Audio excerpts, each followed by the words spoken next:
petit mais costaud.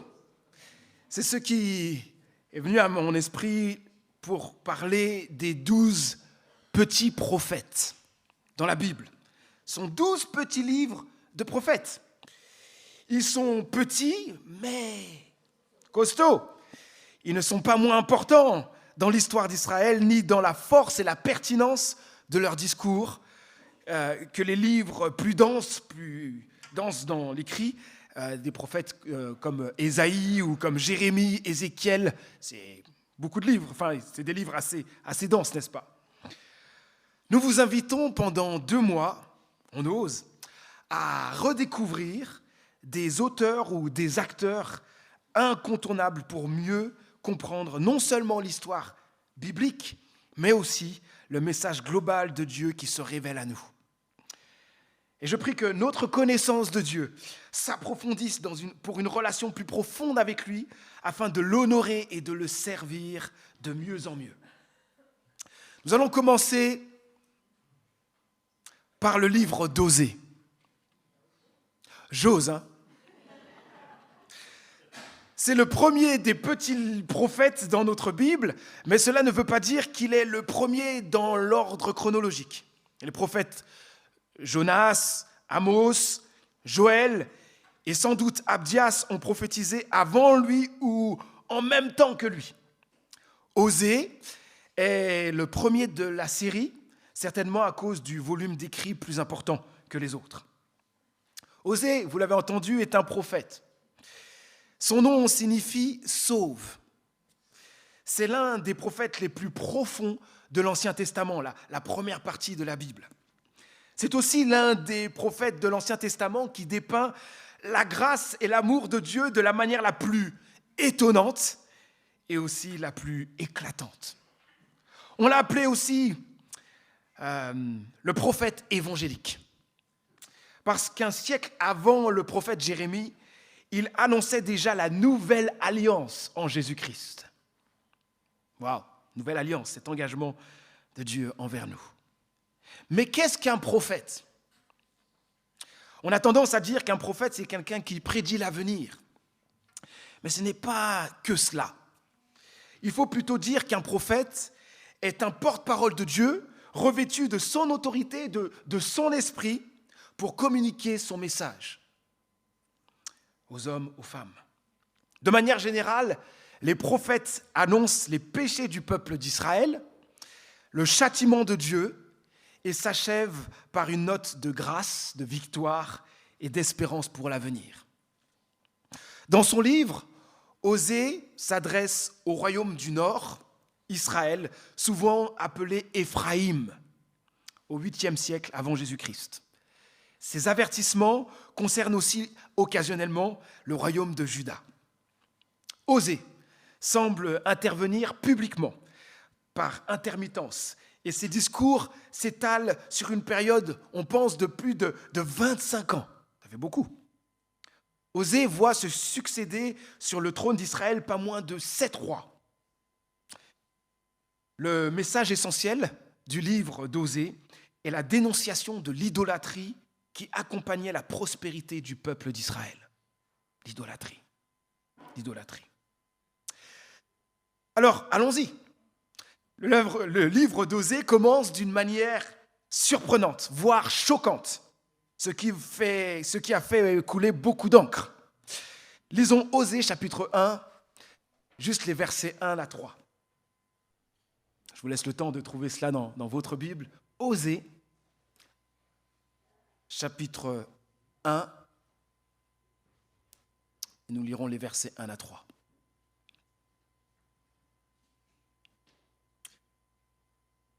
Je cite, « L'Éternel adressa la parole à Osée, fils de Béhéri, sous les règnes d'Osias, de Jotham, d'Ahaz et d'Ézéchias, roi de Juda, et sous le règne de Jéroboam, fils de Joas, et roi d'Israël. » Première partie des paroles de l'Éternel que l'Éternel prononça par Osée.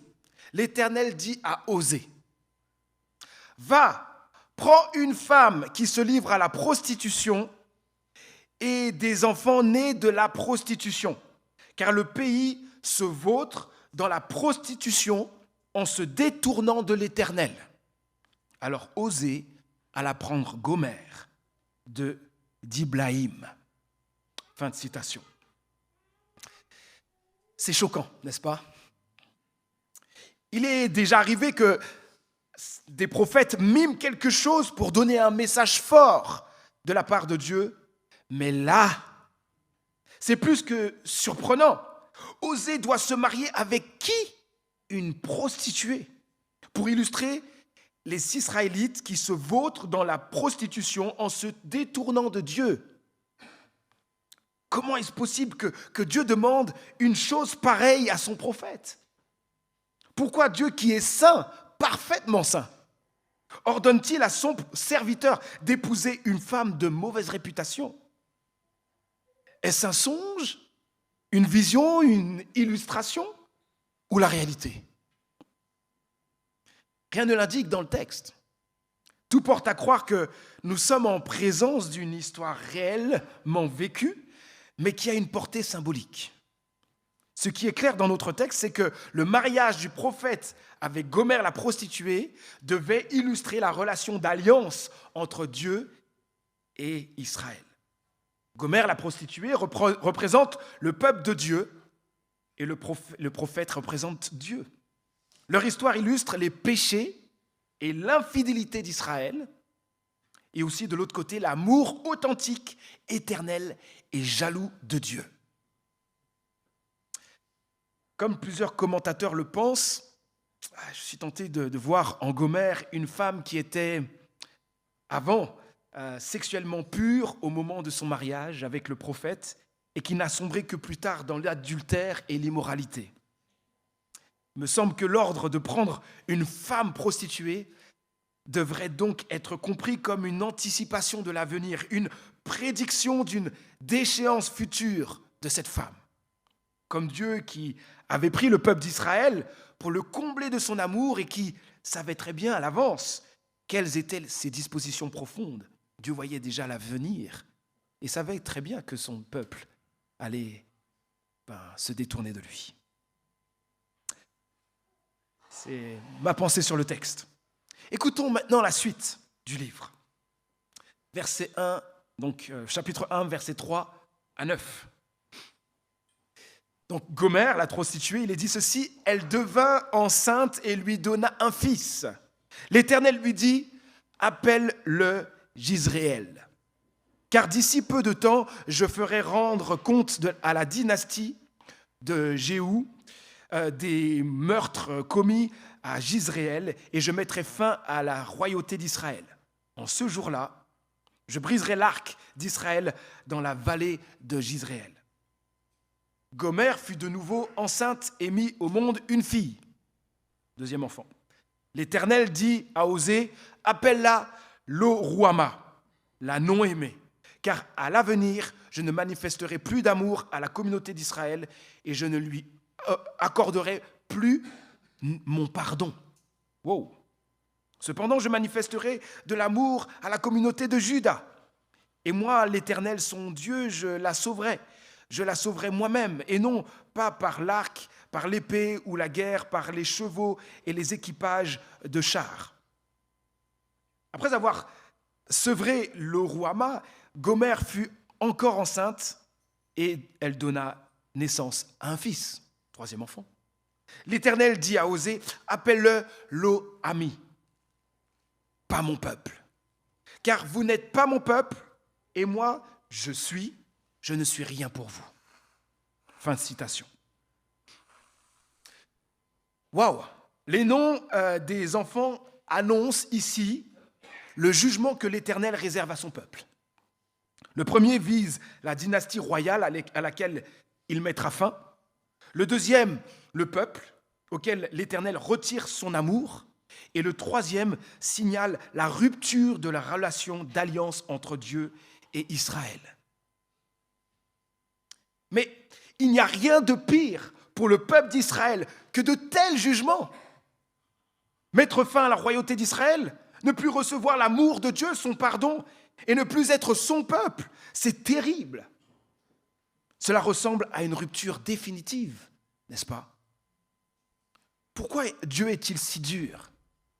Pourquoi annonce-t-il des jugements aussi terribles? Eh bien, parce que le peuple de Dieu a plus que dépassé les bornes.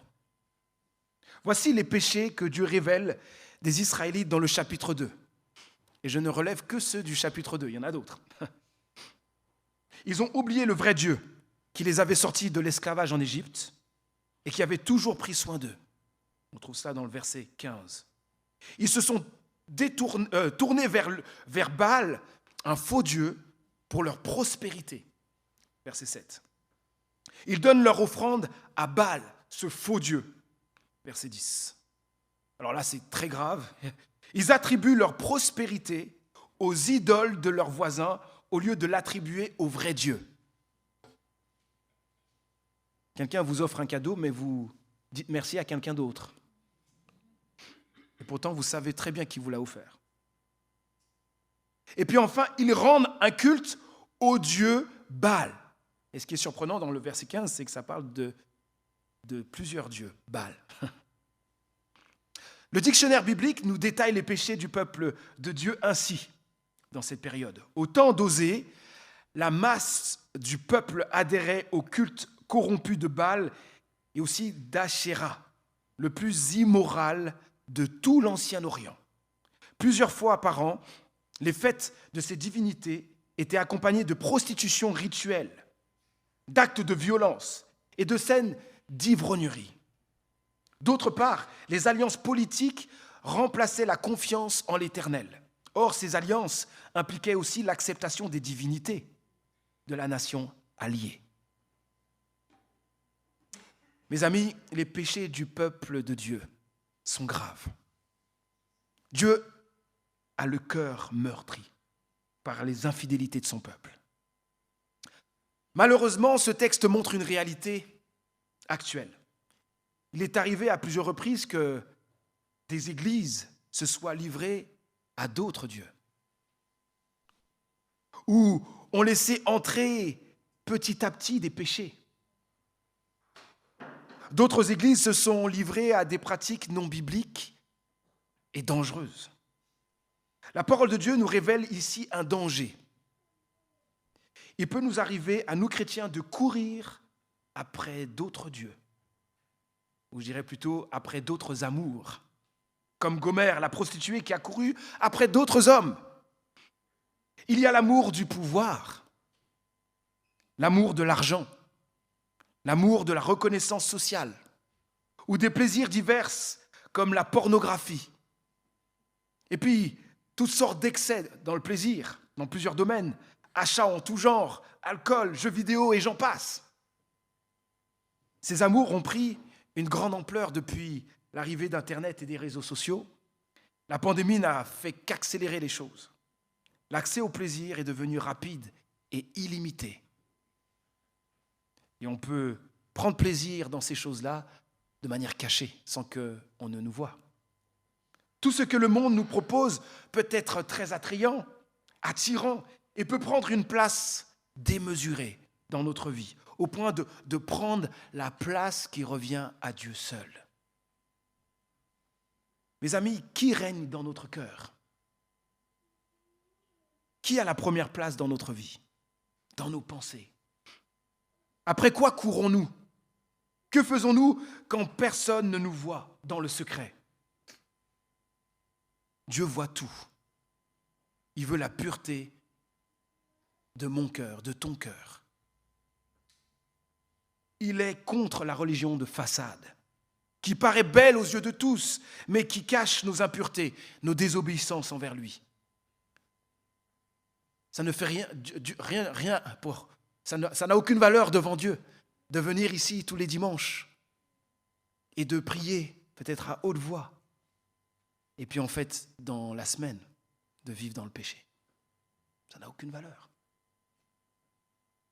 Nous arrivons maintenant à un tournant étonnant du livre d'Osée. Dieu, qui a porté des accusations envers les Israélites infidèles, révèle maintenant son désir profond envers eux dans Osée chapitre 2, versets 16 à 22. Et je vous invite à voir ensemble quels sont ces désirs profonds de Dieu envers son peuple infidèle. On va voir plusieurs points. Premier point, voici le désir de Dieu envers son peuple. Dieu veut lui exprimer encore son amour. Verset 16 du chapitre 2, je cite, « C'est pourquoi je vais la reconquérir, la mener au désert et parler à son cœur. » Waouh! Malgré les fautes graves du peuple d'Israël, Dieu ne l'a pas rejeté. Alors que l'alliance devait être rompue, Dieu veut garder son alliance. Dieu continue à vraiment l'aimer. Il veut reconquérir son peuple, le mener dans le désert loin des autres dieux, loin de toute richesse, pour être seul avec lui, parler à son cœur, l'attirer à lui. On peut un peu penser comme un homme qui veut reconquérir le cœur de sa femme. Dans Osée chapitre 3, verset 1, Dieu dit à son prophète quelque chose d'encore plus surprenant. Écoutez bien, c'est vraiment surprenant. Il dit ceci à Osée alors que sa femme s'est déjà prostituée à plusieurs hommes. Elle a couru après plusieurs amants. Voici ce qu'il dit à Osée, qui déjà l'a rejeté parce c'était grave ce qu'elle avait commis. Il dit ceci, « Va encore aimer une femme adultère aimant le mal. Aime-la comme l'Éternel aime les Israélites, alors que ceux-ci se tournent vers d'autres dieux et se délectent de gâteaux de raisins consacrés. » C'est fou. Alors que Gomère est totalement infidèle au point d'avoir couru après des amants et se prostituer, Dieu appelle le prophète Osée à encore l'aimer. Alors, par rapport à ce verset, d'autres y voient quelqu'un d'autre, mais ce ne serait pas logique dans la suite du texte que Dieu demande à Osée d'aller chercher quelqu'un d'autre que Gomère, cette prostituée. Osée est appelé à encore l'aimer. Et les mots sont forts. Il doit de nouveau aimer cette femme adultère, aimant le mal. C'est encore une image pour parler de la relation de Dieu avec son peuple. Le prophète doit faire comme Dieu qui aime encore les Israélites, alors qu'ils sont totalement infidèles et encore dans leur péché. Comment le prophète Osée a-t-il fait pour aimer de nouveau sa femme adultère, qui maintenant aime le mal? C'est fou. De même, comment le Dieu saint a-t-il fait pour aimer encore les Israélites qui eux aussi ont couru après de faux dieux et ont aimé le mal? Ce texte me dépasse. Il est difficile de comprendre ici l'amour de Dieu. Sa grâce est vraiment sans limite. Dieu ne ferme pas les yeux face au péché, car il les révèle. Il est attristé, il est même en colère face au péché de son peuple. Il prévoit même d'envoyer un jugement terrible. Mais il révèle son fort désir de retrouver la relation avec son peuple. Il est en fait toujours prêt à pardonner parce que son amour est inlassable. Par les avertissements et les annonces de jugement, Dieu veut amener les Israélites à la repentance, à lui demander pardon, à un changement de conduite. Dieu va même les dépouiller de toute leur richesse pour les amener à comprendre que les faux dieux ne sont que néants, ils n'apportent rien du tout. Le peuple a exclusivement besoin d'une relation avec le Dieu véritable. Dieu fait tout pour que son peuple revienne à lui, car il ne se lasse pas de l'aimer et de l'attendre. Quel est le désir profond de Dieu envers son peuple infidèle? Deuxièmement, Dieu veut lui donner l'espérance. Dieu veut lui donner l'espérance. Verset 17, « C'est là que je lui donnerai ces vignobles d'antan et la vallée d'Achor deviendra une porte d'espérance. Là, elle répondra tout comme au temps de sa jeunesse, au temps de sa sortie d'Égypte. Je briserai l'arc et l'épée, et je mettrai fin à la guerre. Ils disparaîtront du pays et je les ferai reposer dans la sécurité. Dieu dit à son peuple que la vallée d'Achor, qui est une vallée de tourment, deviendra une porte d'espérance. En plein milieu d'annonces de jugement que le peuple mérite à 1000%, Dieu exprime son désir là le plus profond, donner l'espérance, donner la sécurité. N'est-ce pas ce que Dieu veut nous donner à nous, à chacun d'entre nous, à ceux qui placent leur foi en Jésus-Christ? Dieu veut donner l'espérance de la vie éternelle, une sécurité éternelle qui n'aura pas de fin dans sa présence. Le texte nous donne comme un avant-goût du paradis où la guerre n'existera plus. C'est bien de le dire aujourd'hui, hein. Plus de guerre. Oh là là. Quelle belle espérance! Dieu instaurera une paix complète, totale.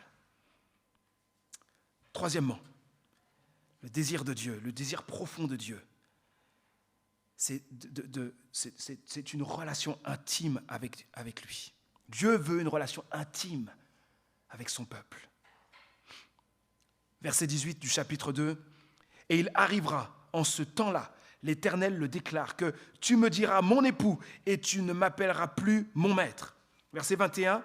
« Puis pour toujours, je te fiancerai à moi en donnant comme dot et la justice et la droiture, l'amour et la tendresse que je mettrai en toi. Je te fiancerai à moi en mettant en toi la fidélité et tu connaîtras l'Éternel. » Alors, combien de fois c'est écrit « je te fiancerai » Comme si le peuple n'avait pas compris. 3 fois dans notre texte. Déjà, on trouve les mots « mon époux » qui expriment le désir de Dieu que son peuple vive une relation intime avec lui. Et puis, comme je l'ai dit, 3 fois, il est dit « je te fiancerai à moi ». Les fiançailles représentent ici l'équivalent du mariage. À cette époque, elles avaient le sens d'un engagement légal fort. Même si les fiancés ne vivaient pas encore ensemble.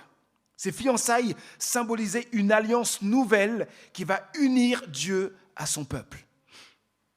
Dieu, ici, ne veut pas donner un demi-pardon. Le pardon que Dieu veut donner à son peuple est parfait, complet. Il veut reprendre la relation à zéro et recommencer avec son peuple une relation d'amour comme 2 personnes amoureuses qui commencent une relation intime pour se marier. Dieu veut une relation intime accompagnée de toute la fraîcheur du premier amour. Et j'ai envie de dire, seul Dieu peut faire une chose pareille avec un peuple infidèle. C'est arrivé que je vois des situations de personnes, sans parler de relations de couple, il y a aussi des relations de couple, mais aussi d'amitié fortes, de voir des personnes qui ne s'entendaient plus sur une chose ou une autre, et ça a brisé l'amitié, ou ça a brisé la relation. Et ces personnes ont beau se revoir, ont beau se demander pardon, assez souvent les relations sont difficiles. Mais Dieu a cette capacité incroyable à mettre nos péchés dans l'oubli. Pourtant, comment Dieu peut oublier? Mais il n'y pense plus. Et il nous aime comme si c'était la première fois. Quand je reviens à lui. Incroyable. Seul Dieu peut faire ça. À la fin du verset 21, il est écrit « Tu connaîtras l'Éternel ». Il ne s'agit pas d'une connaissance théorique ici, mais d'une connaissance personnelle, profonde de Dieu, d'une relation forte et intime avec lui. 4e et dernier point. Dieu veut transformer le cœur de son peuple. Verset 19 et aussi les versets 21 à 22, je cite, « J'ôterai de sa bouche les noms des Baals et le souvenir même de ces noms se perdra. » Verset 21, « Puis pour toujours je te fiancerai à moi en donnant comme dot et la justice et la droiture, l'amour et la tendresse que je mettrai où? En toi. Je te fiancerai à moi en mettant en toi, quoi? La fidélité que tu n'as pas. Et tu connaîtras intimement l'Éternel. Dieu veut transformer les Israélites en profondeur. Alors que les Israélites avaient oublié le vrai Dieu, ils seront transformés de l'intérieur pour ne plus l'oublier, mais plutôt pour oublier les faux dieux. Ils entreront dans une relation nouvelle avec le vrai Dieu et ils s'attacheront à lui de manière profonde. Et comment cela va-t-il se produire? La relation entre Dieu et son peuple sera marquée, vous l'avez entendu, par la justice, la droiture, l'amour et la tendresse. Dieu lui-même mettra cela dans le cœur des Israélites. Sa justice, sa droiture, son amour, sa tendresse, sa fidélité pour qu'ils respectent les termes de l'alliance. Ce qui est annoncé ici, je pense que vous entendez des choses qui ressemblent à un futur. Ce qu'on entend ici, qui est annoncé, c'est la nouvelle alliance en Jésus-Christ. C'est grâce à Jésus-Christ, sa mort, sa résurrection et l'envoi de son Saint-Esprit que chaque croyant pourra avoir un cœur transformé et exprimer la justice, la droiture, l'amour, la tendresse et la fidélité de Dieu. Amen. Dieu, au travers du prophète Jérémie, parle de cette transformation ainsi. Plusieurs connaissent ce texte, Jérémie, chapitre 31, verset 33. « Je placerai ma loi au plus profond d'eux-mêmes. Je la graverai sur leur cœur. Moi, je serai leur Dieu. Eux, ils seront mon peuple. » Quelle promesse extraordinaire. Mes amis, malgré les nombreux péchés de son peuple, Dieu révèle qu'il ne se lasse pas de l'aimer. Et nous avons vu ensemble 4 choses. Dieu veut lui exprimer encore son amour. Dieu veut lui donner l'espérance. Dieu veut une relation intime avec lui.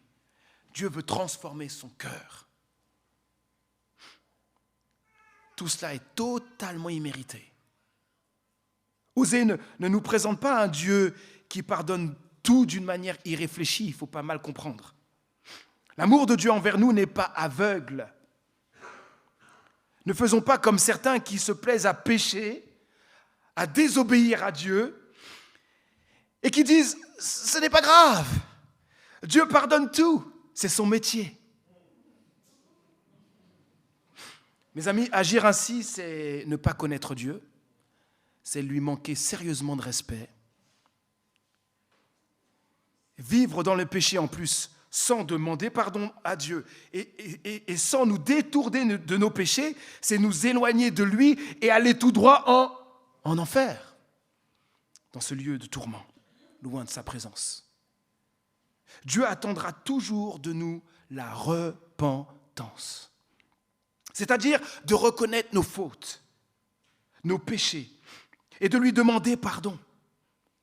C'est en lui demandant pardon et en choisissant de suivre Dieu que nous pouvons recevoir sa grâce, son pardon et jouir de son amour. N'est-ce pas incroyable ce que le prophète Osée nous laisse ce matin? Il nous a révélé un amour infini, l'amour infini de Dieu pour nous. Et j'aimerais que nous puissions regarder un texte du Nouveau Testament qui va vraiment dans ce sens. Et qui dit que Dieu nous montre, qu'il nous aime tous malgré nos péchés, alors que nous étions dans la boue de notre péché. Je cite Romains chapitre 5, versets 6 à 8. « Au moment fixé par Dieu, alors que nous étions encore sans force, Christ est mort pour des pécheurs. » Et pour nous aider à bien comprendre, l'apôtre Paul continue et il dit « À peine accepterait-on de mourir pour un juste ?» Pas simple. Peut-être quelqu'un irait-il jusqu'à mourir pour le bien. Ok. Mais voici comment Dieu nous montre l'amour qu'il a pour nous. Pourquoi Paul dit ça comme cela? Ça veut dire que Dieu ne fait pas ça pour des gens bien. Alors que nous étions encore des pécheurs, Christ est mort pour nous. Des pécheurs. On ne parle pas d'aller à la pêche, hein, mais d'être des pécheurs, des personnes qui ont cette tendance à pécher, à faire ce qui déplaît à Dieu. Nous étions nous aussi comme des prostituées qui courent après d'autres amours. Nous courions tous après l'amour du pouvoir, ou de l'argent, ou de la reconnaissance sociale, ou des plaisirs en tout genre. Nous étions tous dans notre péché, dans nos désobéissances à la loi de Dieu, à ce qui lui plaît. Nous étions tous rebelles à Dieu. Mais l'amour de Dieu s'est manifesté avant que nous fassions quoi que ce soit. Est-ce que nous avons supplié Dieu pour nous sauver? Non, on n'a même pas eu le temps de le faire. Nous n'avons pas fait de bonnes actions pour qu'il nous pardonne non plus. Et même si nous pouvions faire de bonnes actions, nos meilleures actions envers Dieu ne pourraient nous sauver. Mais l'amour passionné de Dieu, cet amour incroyable, éternel, cet amour touchant de Dieu envers nous, s'est manifesté par Jésus-Christ qui a donné sa vie pour nous. Il a pris sur lui nos fautes. Il a été condamné à notre place. Il n'existe aucun amour au monde plus grand que celui-ci.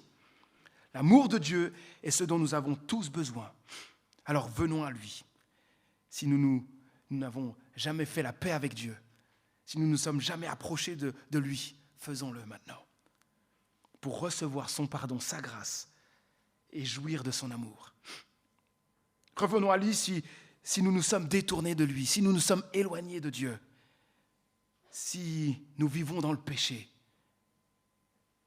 Revenons à lui. Demandons-lui pardon et recevons son pardon, sa grâce et jouissons de son amour. Devant l'ardent amour de Dieu, quelle doit être notre réponse? Je l'ai déjà un peu dit, de venir à lui. Nous devons répondre à Dieu aussi par notre reconnaissance, par notre amour, par notre obéissance. Chercher à ce que notre cœur soit pur dans sa présence. Nous devons répondre aussi en vivant jour après jour dans une relation toujours plus intime avec lui, parce qu'il veut l'intimité et nous en avons tant besoin. Vivons dans l'intimité avec Dieu, par la prière, la lecture de la parole de Dieu.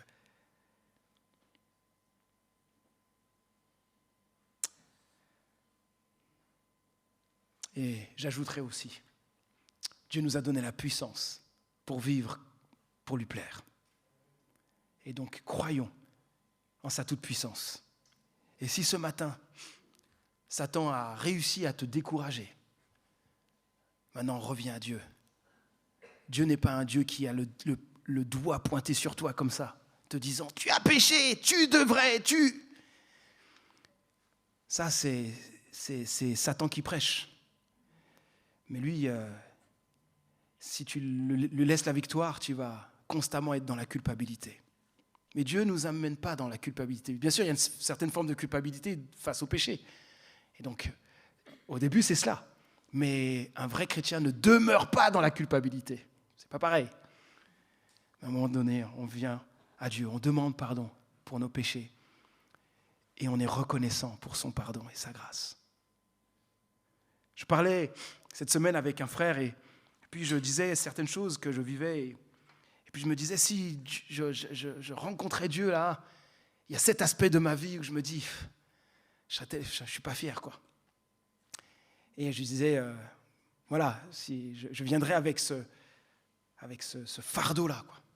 Et puis il me dit, Manu, quand tu viendras dans la présence de Dieu, tu ne viendras pas avec ça. Tu seras tellement heureux d'être dans sa présence. Et pendant qu'on discutait, d'un coup, j'ai dit quelque chose et puis il a souligné ça. Il disait, quand on ira dans la présence de Dieu, on sera plus conscient de la grâce de Dieu que de nos fautes. Prions. Dieu notre Père, ton amour nous dépasse. Alors que nous étions loin de toi, méritant la mort et l'enfer, tu as tout accompli à la croix pour nous sauver. Dans le livre d'Osée, tu exprimes un amour infatigable envers ton peuple. Tu veux lui exprimer encore ton amour, tu veux lui donner l'espérance, tu veux une relation intime avec lui et tu veux transformer son cœur. Ce qui est touchant, c'est que tu veux la même chose pour nous, car tu nous aimes. Oh, combien ton amour est immense. Pardon de ne pas t'aimer autant en retour. Pardon de passer si peu de temps avec toi. Rends-nous toujours plus conscients de ton amour. Transforme-nous par ton amour et que notre quotidien soit marqué par notre reconnaissance envers toi pour ton immense amour. Seigneur, tu connais celles et ceux qui peut-être se battent avec un péché et ont du mal à vivre la relation avec toi et se disent à chaque fois, mais j'ai fait tellement le mal. Dieu ne m'acceptera jamais dans sa présence. Seigneur, je prie pour ces personnes. Libère-les. Qu'elles soient aujourd'hui conscientes de ton immense amour et transformées par ton amour. Et qu'elles expérimentent la puissance de ton esprit pour vivre des victoires. Seigneur, nous te prions ensemble que le monde entier soit touché par ton amour inconditionnel. Au nom de Jésus-Christ. Amen.